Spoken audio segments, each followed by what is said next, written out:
When the Clone Wars began, the Republic not only gained an entire clone army, but also an entire navy. Because of this, many people have often wondered where this navy came from, because it seemingly came out of nowhere. So in today's video, I seek to answer that question. For the Republic!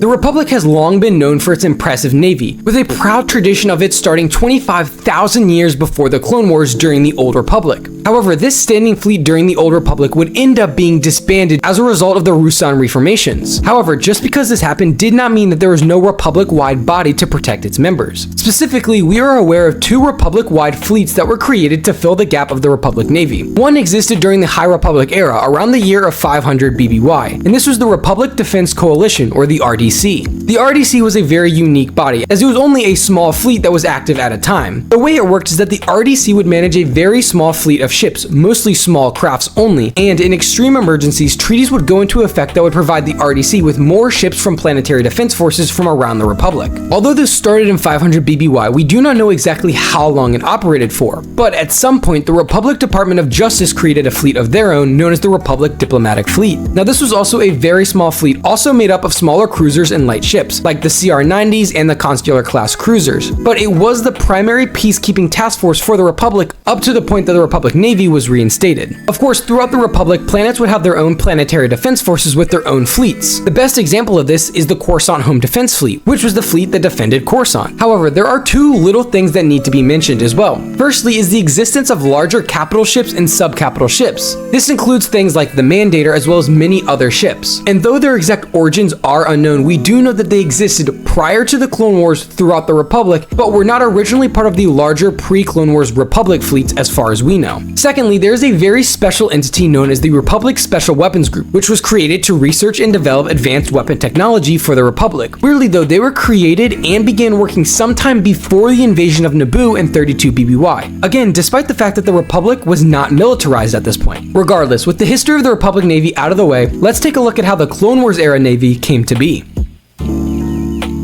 The Republic Navy was not officially reinstated until 22 BBY, shortly before the Battle of Geonosis, through the Military Creation Act. However, this Military Creation Act had many parts that related to the creation of the Navy. Firstly, and rather obviously, it did officially reinstate the Navy. But the Republic ran into a problem. How was this Navy going to be filled? And there was three different factors that influenced this. The first and most immediate would be the donation of ships from other planetary defense forces, much like we've seen throughout the Republic history. Now, there are rare cases that some planets donated ships like dreadnoughts, but most planets only donated very small ships and cruisers. However, this was not the main body of the Navy, because at the outbreak of the war, the one ship we saw the most was the Acclimator and its complement of LAATs, ATTEs, and more. So where did this all come from? Well, the answer is Kamino. See, when the contract was created for the clones, it was not just for the clones, it was for a clone army. So the Kaminoans had to subcontract a lot of work to help reinforce this army. This included blasters from Blastech and ships from Rathana Heavy Engineering, a subsidiary of Kuat Drive Yards. And because of this, they had to provide Kamino with the necessary ships to supply the clone armies, and thus Kamino could then give them to the Republic Navy as well. Now, this is a bit of a change from what we have seen over time throughout Legends and canon, as the story of the Acclimators has changed a lot. At one point, they were created by private investors contacting Rothana. At some point, it was even Sifo Dyas who directly reached out to Rothana, and finally, it ended up being Kamino who would subcontract out and reach out to Rothana. Now again, this was not all of the changes created by the Military Creation Act though, as it also saw the Coruscant Home Defense Fleet directly transferred into the Republic Navy and gave them more advanced technology. Now, I bet you're wondering, what about the Venators? Well, the Venators appeared just a few weeks into the war, and they can actually be grouped in with a couple of other facts we need to talk about. So right after Geonosis, it was clear that there was going to be a galaxy-wide war, and the Republic and its companies knew what they were getting into. So Rathana and Kuat, despite their connection already, began to crank their shipyards into overdrive and worked very closely together. This allowed for more ships to be created much faster and newer ships to be introduced like the Arquintans and the Peltas, as well as the Venators. But again, the weird thing is how quickly the Venators were produced and how well they worked with the Republic fleets. So how did this work?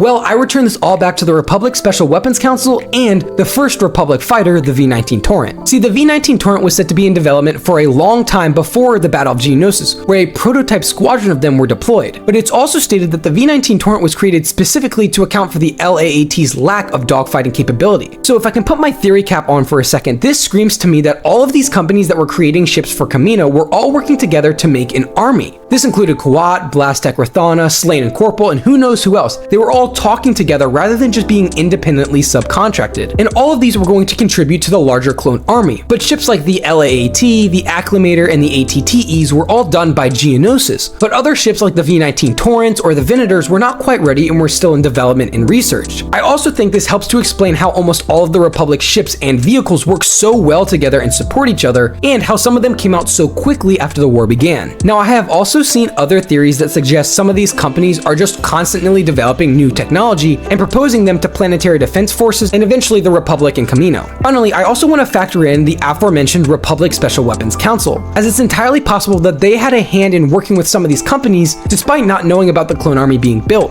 Perhaps they were asking these companies to make certain ships or to help them reinforce their navy, and it just so happened to work out that they could be used with the clone army. Now that's enough of my theories, so let's get back to the facts. As the shipyards boosted productions and the new Republic vessel types began development, the borrowed ships from the planetary defense forces would get returned to their original owners, and the Republic Navy would grow to be the mighty force we see it as throughout the Clone Wars. Despite much of this information needing to be pieced together and some parts even needing to be theorized, we have now explored the reasoning behind how the Republic had such a large navy so fast at the outbreak of the Clone Wars. If you would like a full breakdown of the Republic Navy structure or the ships in the Navy, go check out the 2 videos I have pinned. I hope you all enjoyed this video, and be sure to like and subscribe for more content like this.